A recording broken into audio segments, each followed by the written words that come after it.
I'm James Lynch, and this is my stock report for UFC Vegas 95, taking a look at the biggest winners and losers from the event. And this was a pretty obvious one as far as the biggest stock riser on this card. It's Sergey Spivak, only needed 1 minute and 44 seconds of the first round to hand Marcin Tybura the first submission loss of his career. Pretty incredible here.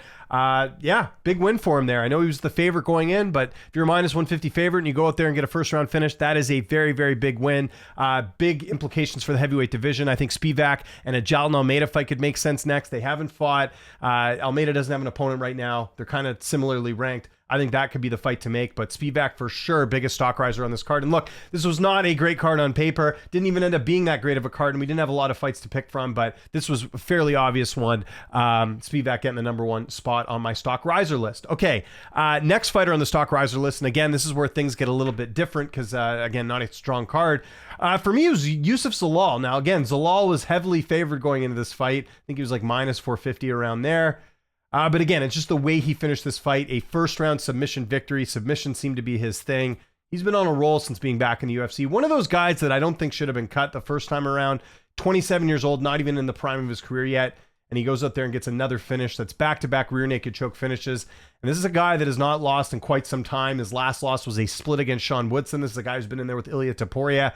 Really like the potential of Youssef Zalal. He is someone to keep an eye on in the featherweight division. Really like that win for him. He is the number 2 stock riser on this card. And the last one I got to mention is a guy that was an underdog. I believe he was. Let me just double check. Kazama getting the win over the American, well, I guess the Cyprus Longo Weidman fighter here, Grigoriou. So you can see there, Kazama plus 210 gets it done in the second round with a submission. Really big win for him. If you look at his UFC career so far, it was kind of on the chopping block here. If he would have lost this, it might have not gone so well. Back-to-back losses, and he comes out there and gets a big win. You could even put him in the number 2 spot because, again, this was a guy that could have been cut after this last fight. Youssef Zalal loses his fight. It's no big deal, but Kazama going out there, second round finish, gotta like that. So he definitely is a big stock riser on this card, taking out, like I said, the Longo Weidman fighter on this one. Okay, let's talk about a couple honorable mentions on this card as well. Again, not a ton to pick from, because this card only had, like I said, 10 fights. Chris Gutierrez has got to get a nod here. Not his best performance. Again, I thought he probably lost. I think it was the second round, getting the decision over the newcomer Lee. But you got to give him credit as well. Anytime your opponent switches up, it's tough for the fighter that's still on the card as well. Completely different opponent. You're supposed to fight Javid Bashrat. That's a much bigger fight for the weight class. Instead, he fights a newcomer and he gets it done. So you got to give credit to Gutierrez here. Picking up another really good win, right? Because his last fight before that was the loss to Song Yadong. So sort of the story with Gutierrez is every time he gets that step up, tends to not go so well. But here's a case of him beating a newcomer. And, had he beat Bashrat, that would have been a big win for him too. But nonetheless, he goes out there, gets it done. Got to give him an honorable mention.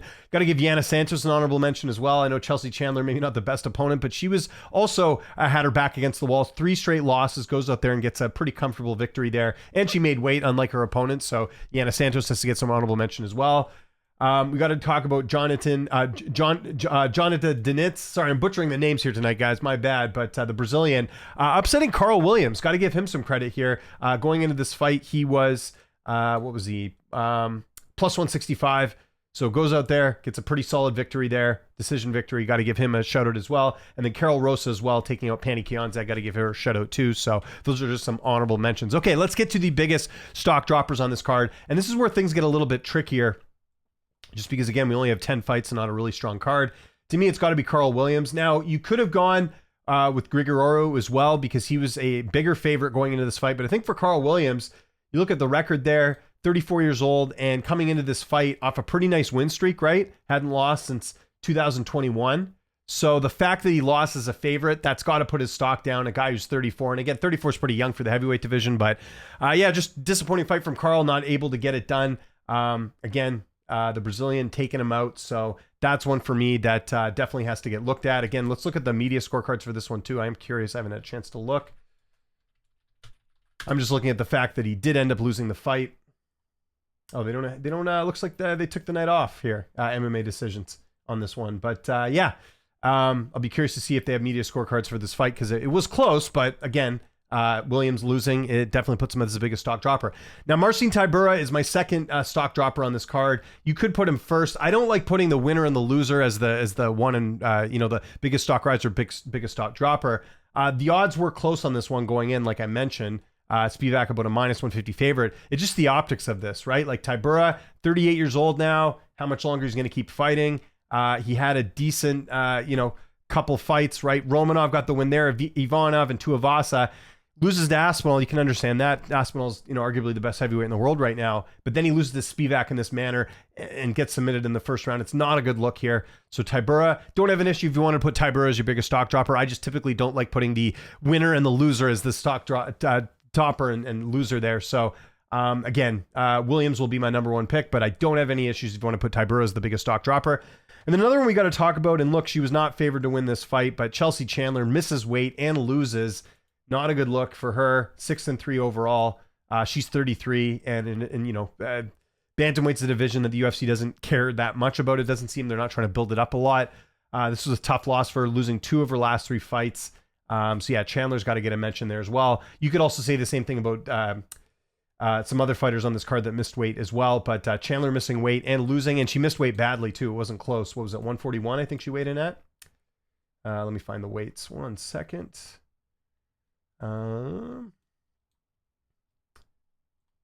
Yeah, 141. So, I mean, that automatically bad news as far as what the UFC thinks of Chelsea Chandler.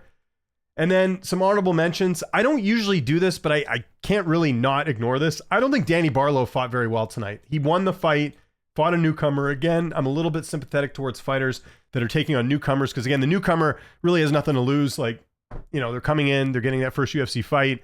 The mainstay is the one that, has built up the resume, including Barlow. But, yeah, it didn't look so good. I thought he won, but I didn't think it was a very good performance from him. And so, I'm not going to outright put him on as the biggest stock dropper, but I will put him on as an honorable mention. Wasn't too happy with that. And I mentioned Grigororo as well. Again, sorry if I'm butchering the name there, but he was a favorite in this fight, and he lost, and now he's lost 2 in a row, and he's got to fight for his life now. I mean, we're far removed from that really good win over Cameron Smotherman in that fight where I think he was a dog in that fight, if I'm not mistaken. Was he not? Yeah, he was. And since then, hasn't been able to put it again in the UFC. Like, you're losing to Helliger and Kazama. That's not a good look for the bantamweight division. So, again, he's another honorable mention as far as a stock dropper in this spot. So, I want to know what you guys think in the comment section below. Like I say on all these videos, guys, I just want to hear your biggest stock risers and biggest stock droppers. Give me 3 of your stock risers, 3 of your stock droppers, and let's talk about that. No need to nitpick at my picks. This is all subjective. This is all with the criteria that I use in my own head. So there's no right or wrong answers, but I would love to hear your opinions because it just, makes the discussion a lot better as opposed to going on about, I didn't like this. Well, it's like, okay, well, tell me your 3. And it's much harder to give me your top 3 and bottom 3 than it is to just nitpick at the ones that I pick. So if you could do that, that would be awesome. Follow me on Twitter, TikTok, Instagram, @Lynch on Sports. My name is James Lynch. Thanks so much for watching, and I'll see you next time.